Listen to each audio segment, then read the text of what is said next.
అన్నయ్య, నా పెళ్లి చేయడం కోసం నువ్వు తలవంచడం నాకు ఇష్టం లేదన్నయ్య. తలవంచకుండానే నీ పెళ్లి జరిపే మార్గం దొరికిందమ్మా. నేను రాజీనామా చేస్తున్నాను. అన్నయ్య? అవునమ్మా, నేను వాలంటరీగా రిటైర్ అయితే ప్రావిడెంట్ ఫండ్ గ్రాట్యుటీ రూపంలో 50,000 రూపాయలు వస్తాయి. దాంతో నీ పెళ్లి జరిపిస్తాను. వద్దన్నయ్య, నన్ను ప్రేమించిన మనిషి డబ్బుకే విలువిస్తున్నప్పుడు అతని కోసం నువ్వు ఉద్యోగం వదలడం నేను భరించలేనన్నయ్య. చూడమ్మా, నాకు నువ్వు, నీకు నేను తప్ప మరెవరున్నారు చెప్పు? అన్నయ్య, నువ్వు హాయిగా ఉంటే చాలమ్మా. నాకు ఉద్యోగం లేకపోయినా ఏదో ఒక విధంగా బ్రతకలను. ఒకవేళ బ్రతకలేని పరిస్థితి వస్తే నీ ఇంటికి వస్తే ఒక ముద్ద పెట్టకపోతావా? వాట్? అదేం చేస్తున్నావా? Yes sir. నీకేమైనా పిచ్చా? చెల్లి పెళ్లి చేయాలంటే ఎక్కడ అప్పు చేయవయ్యా? నేను అప్పు అడగాలే కానీ ఇవ్వడానికి ఈ ఊళ్ళో చాలా మంది కుబేర్లు ఉన్నారు సార్. కానీ ఆ తర్వాత నన్ను బానిసగా బ్రతకమంటారు. పోనీ మేమంతా చందాలు వేసుకుని చందాలతో చేసేది దేవుడి కళ్యాణం సార్. తోబుట్టు పెళ్లి కాదు. ఈ రాజీనామాతో ఆయన అడిగిన డబ్బు నా గ్రాట్యుటీ రూపంలో వస్తుంది. వస్తాను సార్. సెలవు. నీ ఇష్టం. రావయ్య, చేస్తానని చెప్పి నా కొంప మీదకి తెచ్చావు కదయ్యా. అబ్బబ్బబ్బా, ఇంత ఆవేశపరుడు రాజకీయాల్లో ఎలా షైన్ అవుతున్నావా? నాకు అర్థం కాదు. జరిగింది ఏమిటో కామ్గా చెప్పు. ఏముంది, ఆ విశ్వనాథన్ రిజైన్ చేశాడు.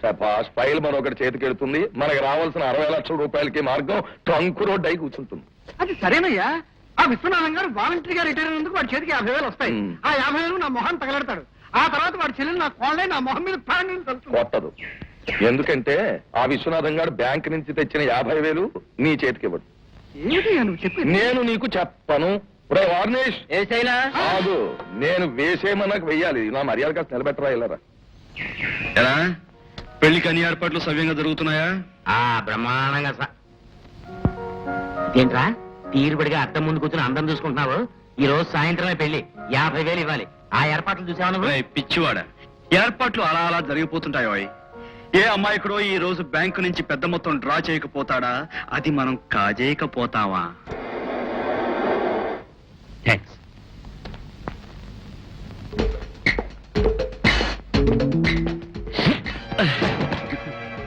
సారీ సార్, తీసుకోండి. లేవండి సార్, లేవండి. Thank you.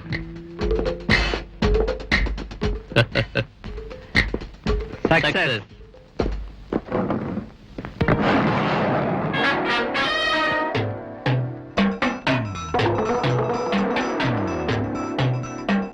ఏమిటి బాక్సా? ఆ బాక్స్ మా ఫ్రెండ్ది. ఇటు మాకు అలవాట్లేదు.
కందిపప్పు 2 బస్తాలు, బంగాళాదుంపలు 1 లారీ.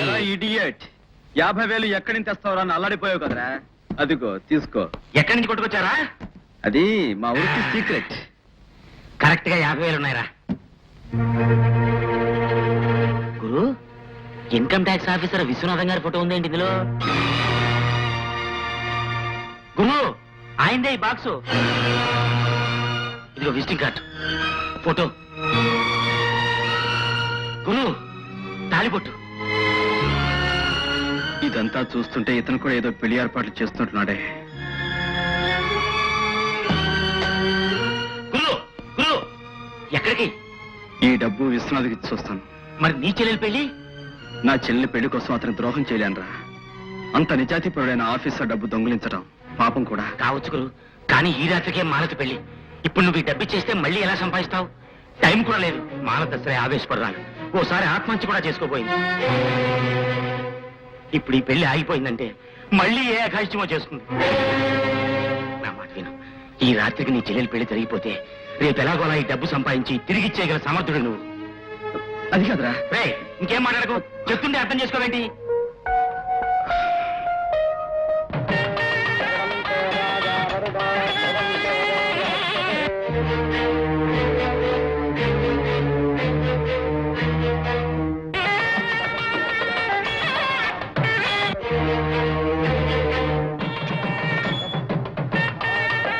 ఏంటి దీర్ఘాలోచన పడ్డారు?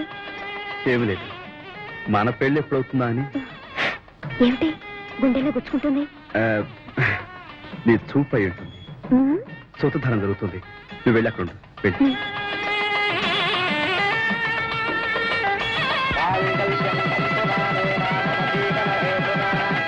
మిత్రమా, ఎక్కడ మర్చిపోతాను అని గుండెల దగ్గర చేరి గుర్తు చేస్తున్నావా?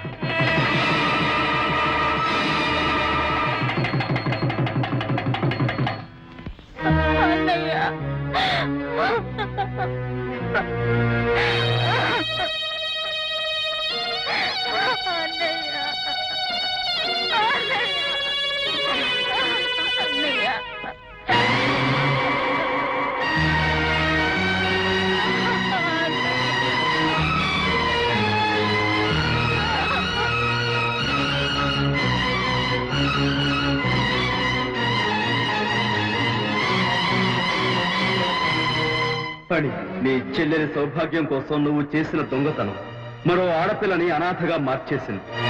నీ చెల్లెలి మెడలో తాళిబొట్టు కోసం నువ్వు పడ్డ తాపత్రయం మరో వ్యక్తి మెడలో ఉరితాడుగా బిగిసిపోయింది. ఏం చేస్తే నీ పాపం తీరుతుంది? ఏం చేస్తే నీకు ప్రాయశ్చిత్తం మిగులుతుంది? నాలుగు నిప్పులాగా బతికాడు. నిజాయితీ కోసం తన ప్రాణాలే అర్పించాడు. పాపం అక్కడికి దిక్కుమాల చావు చచ్చిపోయాడు. ఇంకేమనుకుంటే ఏముంది బాబు, అది ఆడపిల్ల. దానివల్ల ఏమవుతుంది? తలా కాస్త తందాలేసుకుని జరగవలసిన పనులేవో సరిపోయింది నాయన. అక్కర్లేదమ్మా, నా స్నేహితుడి దహన సంస్కారాలకి చందాలు వేయవలసిన కర్మ లేదు.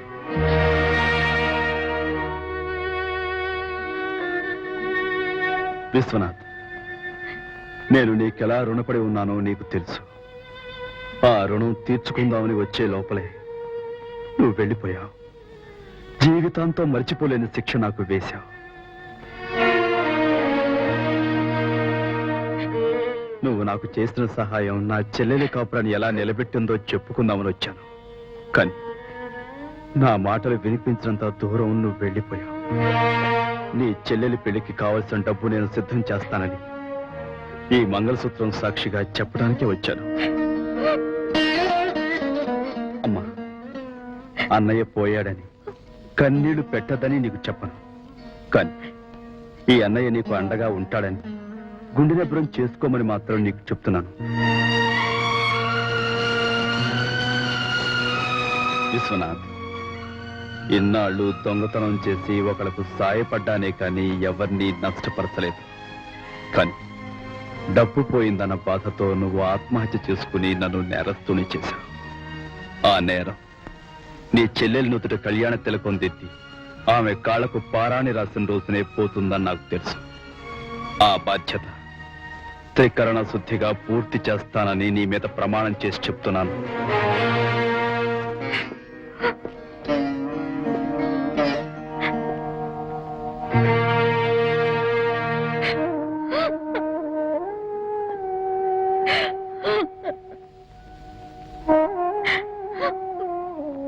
చూడమ్మా, నీ కళ్ళల్లో నీళ్లు నా గుండెల్లో మంటలు రేపుతున్నాయి. నేను కాస్త ముందు చూంటే పిరికివాళ్లాగా విశ్వనాథం ఆత్మహత్య చేసుకునేవాడు కాదు. అన్నయ్య పోయాడన్న బాధ కంటే నా పెళ్లి మూలంగానే అన్నయ్య చనిపోయాడన్న బాధే నాలో ఎక్కువైంది. దానికి పరిష్కారం కన్నీళ్లు పెట్టడం కాదమ్మా. విశ్వనాథం ఆత్మ శాంతించాలంటే నువ్వు పెళ్లి కూతురు కావాలి. ఆ రోజు అరుంధతి నక్షత్ర స్థానంలో నిలబడి అన్నయ్య నిన్ను ఆశీర్వదిస్తాడమ్మా. నీకు తోడుగా ఉండి నీ పెళ్లి నేను జరిపిస్తానమ్మా. ఇక నుంచి ఇంటి బాధ్యతలు నేనే నిర్వహిస్తాను.